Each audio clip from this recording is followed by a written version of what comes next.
Bienvenidos a otro video en finanzas de Grupo Mitite y en esta ocasión vamos a ejemplificar el modelo de la tasa sustentable de crecimiento.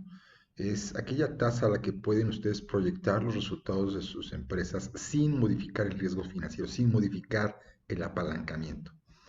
Eh, Esta solución la obtuvimos del artículo inédito de Robert Higgins, How Much Growth Can a Firm Afford, publicado en Financial Management en 1997. Bien, entonces vamos con la notación y con la ecuación.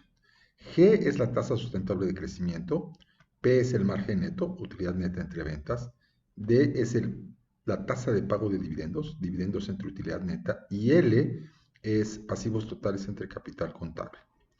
A es el monto de activos, S son las ventas, ¿de acuerdo? Y estos son las mismas literales que habíamos visto arriba, las mismas variables que habíamos visto. Como aquí, a diferencia de la tasa interna de crecimiento, sí vamos a requerir financiamiento, la ecuación de financiamiento adicional está definida de la siguiente forma. El financiamiento adicional es igual a los activos entre las ventas por el incremento de ventas en pesos, pasivo circulante entre ventas por el incremento de ventas y las ventas proyectadas por el margen neto por uno menos la tasa de pago de dividendos, que equivale a la tasa a la tasa de retención de utilidades. PSP son pasivos de corto plazo, ahí es la tasa de interés. Bien, vamos a los estados financieros para ejemplificar el modelo de Higgins. Tenemos una empresa que tiene ventas por 1000, tiene costos y gastos por 800. Estos 800 representan el 80% de los ingresos.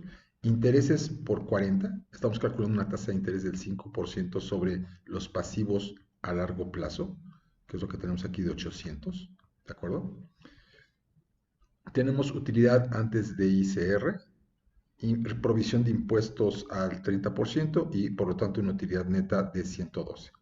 Sobre esa utilidad neta, nosotros decidimos decretar dividendos de 22 y utilidades retenidas de 89. ¿De acuerdo? El balance general de esa empresa, el año base, el año que utilizamos para poder proyectar, Caja y Bancos representó el Caja y Bancos representó el 16% de las ventas, cuentas por cobrar representaron el 44%, el inventario representó el 60% para un total de activos circulante de 1.200. Los activos fijos netos representaron el 1.8, ¿de acuerdo? 1.8 veces las ventas de ese año, para activos totales de 3.000. Pasivo y capital, cuentas por pagar, representaron el 30%, las notas por pagar representaron el 10% para un activo circulante de 400. La empresa reportó pasivo a largo plazo por 800 y un pasivo total de 1.200. Capital social de 800, utilidades retenidas de 1.000, capital contable de 1.800 para un pasivo y capital, la suma de pasivo y capital de 3.000. ¿De acuerdo? Ese es nuestro año base. Con esos datos de año base, calculamos la tasa sustentable de crecimiento. Entonces seguimos la ecuación. Calculamos el margen neto, utilidad neta entre ventas, calculamos la tasa de pago de dividendos, dividendos entre utilidad neta, y el apalancamiento, que es 0.67, que es deuda entre capital. Con esos datos calculamos, utilizando la ecuación de la tasa sustentable de crecimiento, el numerador 0.14, el denominador 2.8 y nos da una tasa de crecimiento de 5.23%. Utilizamos esa tasa de crecimiento para poder proyectar las ventas. ¿De acuerdo? Ahí están. Las ventas crecen de 1000 a 1052, un 5.23%, que en crecimiento en monto son 52.3. Nuestros costos y gastos representan el 80% de los ingresos, son 842. Los intereses, que mantenemos la tasa de interés en 5%, van a depender de la deuda a largo plazo, que ahorita en un segundo explicamos cómo se obtiene. La utilidad antes de impuestos es de 168, los impuestos al 30% son 51 y la utilidad neta es de 118. De ese 118 vamos a repartir, mantenemos nuestra política de dividendos y vamos a entregar el 20%, que sí que a los accionistas les entregamos 23 y nosotros reinvertimos el resto, 94, ¿de acuerdo? Siguiendo nuestra política de pago de dividendos de 20%, reinvertimos 94. Muy bien. Vamos ahora a proyectar el balance. Caja y bancos va a representar el 16% de las nuevas ventas, cuentas por cobrar el 44%, inventario el 60%, para activos circulantes de 1.262. Activos fijos netos igual, 1.8 veces las ventas proyectadas, nos lleva a activos de 1.894, para un total de activos de 3.157. La inversión en activos aumenta 157.16. Bien, vamos con pasivo y capital. Bien, cuentas por pagar es el 30% de las ventas, aumenta mi nivel de ventas, aumenta mi volumen de inventarios, requiero más financiamiento de mis proveedores. ¿Cuánto? 15 millones más. Notas por pagar, 10% de las ventas, y aquí en pasivo circulante sumamos los dos, 420 millones. Pasivo a largo plazo va a aumentar en función al financiamiento adicional. Entonces aquí nos detenemos un segundo y vamos a calcular el financiamiento adicional. Oye, ¿cuál es? El primer término, que son 157, es los activos entre las ventas, los activos totales entre las ventas, ¿de acuerdo? Por el incremento en ventas me dice que voy a requerir 157 millones más de inversión, que es exactamente mi diferencial en activos totales.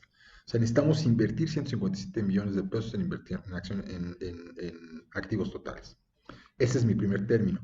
Mi primer término de financiamiento adicional, lo que me está diciendo es cuánto voy a requerir de inversión en activos.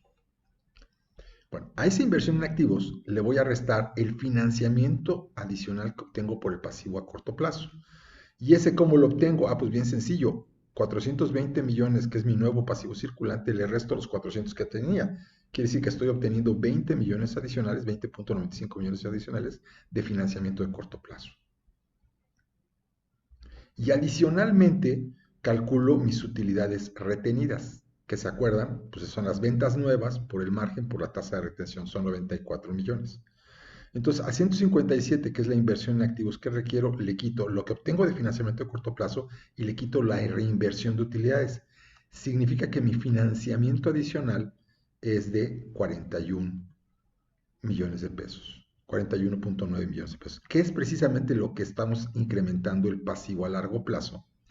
Pasivo a largo plazo que nos sirve para calcular la cifra de intereses. ¿De acuerdo? Pasivo a largo plazo por tasa de interés. Hasta ahí vamos bien. Perfecto. Y entonces ahí ya calculamos el pasivo a largo plazo. Pasivo total, pasivo a corto plazo más pasivo circulante. Capital social lo mantenemos igual. Las utilidades retenidas crecen en 94 millones, de 1.000 a 1.094. El capital contable 1.894 para un pasivo más capital de 3.157. Que si nos vamos a la parte de los activos, ahí vemos que nuestro balance cuadra. Mantenemos la estructura financiera, estamos haciendo crecer la empresa bajo una tasa de crecimiento que nos va a permitir mantener la estructura financiera. Ni estamos apalancando la empresa en más, ni estamos desapalancando la empresa. Nos mantenemos exactamente con la misma estructura financiera. Estos 157 millones, ¿cómo están financiados? Pues muy sencillo. Esos 157 millones que necesitamos, ¿cómo están financiados? Están financiados por pasivo a corto plazo 20 millones, utilidades retenidas 94 y apalancamiento adicional 41.9. Y esta es una metodología que nos permite pronosticar, proyectar los estados financieros bajo el criterio de que no modificamos el apalancamiento del negocio, sino que lo mantenemos constante. Esperamos que esta ejemplificación sea de utilidad, sea útil para ustedes. Agradecemos muchísimo su tiempo y atención y los esperamos en un próximo video de finanzas. Muchas gracias.